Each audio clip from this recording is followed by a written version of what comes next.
নমস্কার, কেমন আছেন সবাই? আমি দিয়া, আমার ছোট্ট চ্যানেলে সবাইকে স্বাগত জানাই। তো চলে গেছিলাম একটা নিমন্ত্রণ বাড়ি।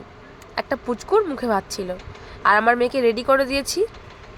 রেডি করে ও আগে দেখাতে যায় ঠাম্মিকে, যে দেখো ঠাম্মি আমাকে কেমন লাগছে। তারপরে আমরাও রেডি হয়ে নিয়েছিলাম, নিয়ে আমি, আমার মেয়ে আর আমার ননদ চলে গেছিলাম নিমন্ত্রণ বাড়িতে। তার ফাঁকে রাস্তায় দেখা পড়ে গেছিলো ওর বাবা, যেহেতু পাশে ওর বাবা ওখানে আড্ডা দেয়।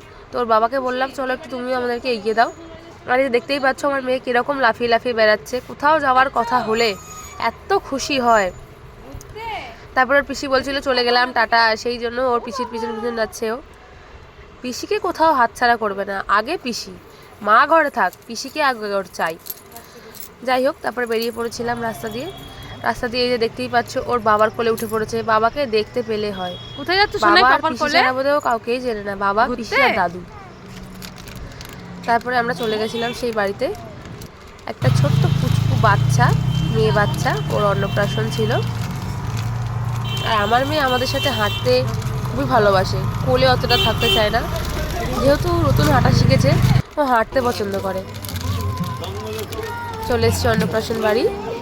আর এ দেখো, ঢুকতে গিয়েই ও পড়ে যাচ্ছে। এত বড় একটা জুতো পরেছে, ওর দিদা ওকে গিফট করেছে এবছর, পায়ের থেকে জুতো বড়। যাই হোক, আর এই হচ্ছে সেই বাচ্চা পুচকু সানভি। এর অন্নপ্রাশন ছিল, গিয়েই ওকে কোলে নিয়ে নিয়েছে রানী। যেহেতু আমি ভিডিও ক্যামেরা করছিলাম, ওই জন্য আমি ওকে কোলে নিতে পারিনি। আর যেহেতু ছোট বাচ্চা সবার কোলে যাচ্ছে অন্নপ্রাশনের দিন, ও বিরক্ত হচ্ছে, সেই জন্য আমি আর ওকে কোলে নিইনি। রানী একটু কোলে নিয়ে আদর করছিল।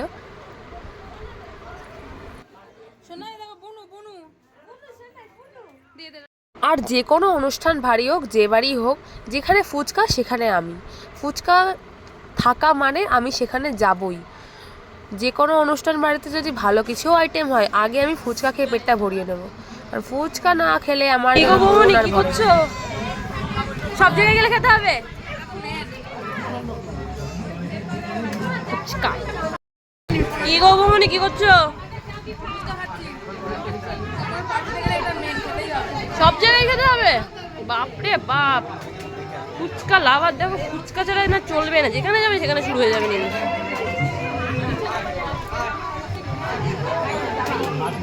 ফুচকা কি বলছেন? কিন্তু আমার শরীরটা একটু খারাপ বলে আমি খেতে পারছি না আজকে। এই যে ওনারও শরীর খারাপ, কিন্তু উনি খাবেন ফুচকা লাভার। সিট পাসনি?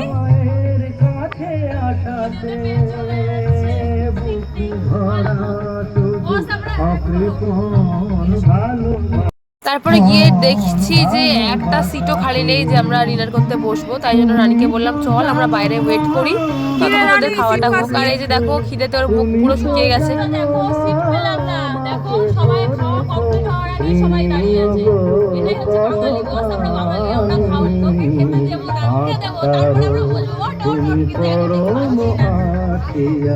আজকে ফুচকাটার অন্নপ্রাশন।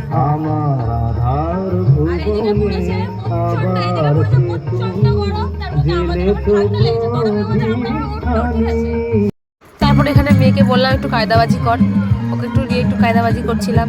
কত ঢং, গান চলছে আর ও নাচু নাচু করছে। ও ক্যামেরা নিয়ে মাকেও করতে হবে, ওকেও করতে হবে।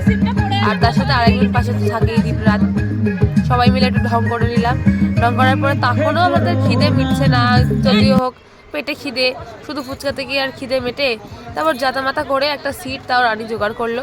একটা সিট জোগাড় করতে করতে পুরো টেবিলটাই খালি হয়ে গেল। তারপর আমরা বসে পড়লাম সিট নিয়ে।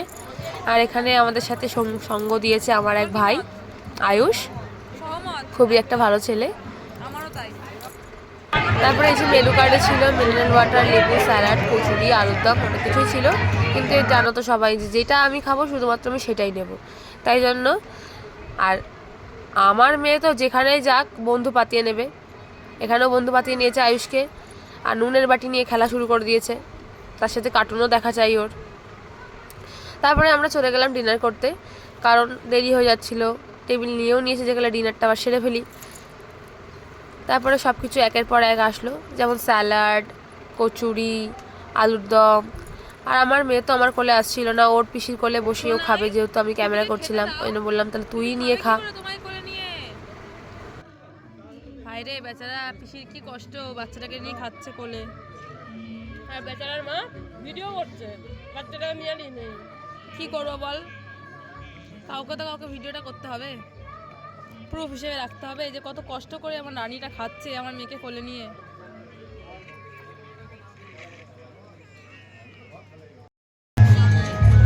সব কিছু খাওয়া শেষে ভাত আর মাংস, খাসির মাংস, এই দুটো না খেলে হয়। তাও এক পিস খেয়েছি, যেহেতু সামনে আর একজন গেস্ট চলে এসেছিল। এই যে দেখতেই পাচ্ছ আমাদের তাম্বি, আমাদের প্রিয় স্ট্রিট ডগ।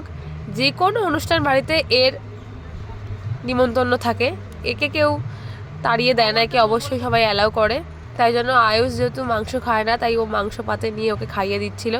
এরকম দৃশ্য কজনই বা দেখতে পায়, কারণ এখনকার দিনে স্ট্রিট ডগকে কটা মানুষ ভালোবাসে যে এরকমভাবে নিজের পাতের খাবার খাইয়ে দেবে, তাও মুখে হাত দিয়ে। এত ভালো একটা কুকুর কি সুন্দর পাশে বসে বসে খাচ্ছিল। তোমরা কি জানো এই কুকুরটা রসগোল্লাও খেতে ভালোবাসে? আমি তো জাস্ট দেখে অবাক। তাই জন্য আমি আর আমার ননদ পাতের মধ্যে যা মাংস নিয়েছিলাম, ওর খাওয়া দেখে আমাদের আর একটু খেতে ইচ্ছা করছিল না, যেন মনে হচ্ছে ওকেই খাওয়ায়। তাই জন্য সব মাংসগুলো ওর পাতে তুলে দেওয়া হয়েছে। আমরা খাইনি বলবো না, আমরাও খেয়েছি এক পিস করে, কিন্তু বেশিরভাগটাই ওর পাতে তুলে দিয়েছি, যাতে কুকুরটা যাতে খেতে পারে।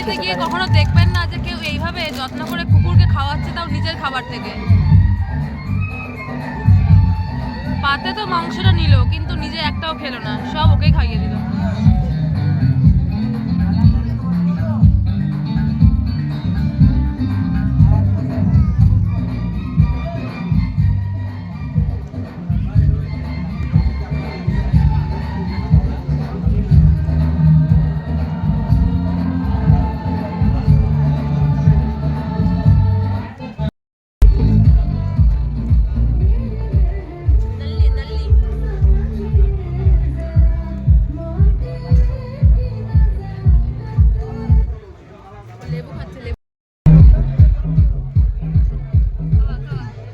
দেখতেই পাচ্ছ তাম্বি কেমন রসগোল্লা খাচ্ছে। যাই হোক, তারপর খাওয়া দাওয়া শেষে হাতে জলের বোতল নিয়ে সোনাইকে কোলে নিয়ে বেরিয়ে পড়েছি বাড়ির উদ্দেশ্যে।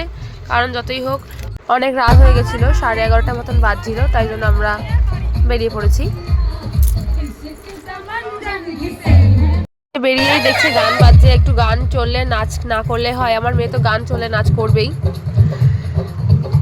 সেইটাই করছে আর কি। তাহলে চলো, আমাদের অন্নপ্রাশন বাড়ি এইভাবেই আমরা কাটালাম। দেখা হচ্ছে তোমাদের সাথে আরও একটা ব্লগে। আজকের মতন এখানেই টাটা। অবশ্যই ভালো থাকবে, সুস্থ থাকবে, আর আমার একটা নতুন চ্যানেল, আমাকে সাপোর্ট করো। রাস্তা দিয়ে যেতে দৌড়াতে যাচ্ছিলো, যেহেতু খুব স্লো হাঁটে, তাই ভাবছিলাম ওকে কী করে দৌড় করানো যায়। ওর পিসি একটা টেকনিক খুঁজলো, বললো দাদা এসছে চল, সেই জন্য দৌড়াচ্ছিল। তার জন্য টাটা, দেখা হচ্ছে আরেকটা ব্লগে।